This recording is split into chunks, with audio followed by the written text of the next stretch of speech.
Pagsapit naman ng gabi, ang pinagkakaguluhan ng mga mahihilig sa bargain at tawaran sa Tiangge, ang Johor Bahru o JB Bazaar.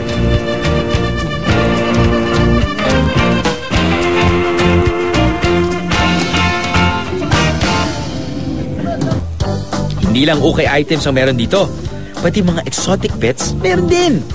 Isa sa mga exotic pets nila ang tinatawag na Joey o Sugar Gliders. Pero take note, hindi sila pwedeng ilabas sa Malaysia ha. Pwede rin kayong maging adventurous sa pagtikim sa mga kakaibang pagkain mabibili rito.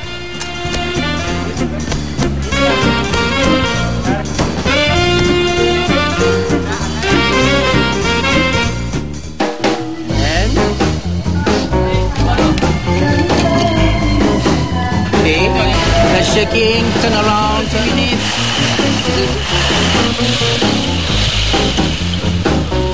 Alright, guys, okay, already one. Just take one, and then okay. The last one is take one. It's ready. Ready right now. If you're going to Malaysia, especially Johor Bahru, you have to try this. You have to, okay? So they were nice, very cheap.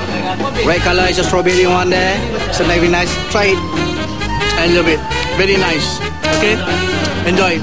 RM1 per stick. Ringgit Malaysia. Alright, nice.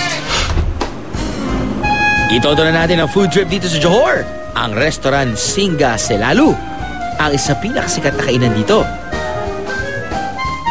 Bukod sa bukas ito 24/7, tingnan nyo na lang ang sangkatutak na food choices sa kanilang buffet. Ang ibig sabihin ng Singa sa Ingles ay stop at ang Selalu naman ay always. So, sinasabi nilang dapat you should always stop sa restaurant to.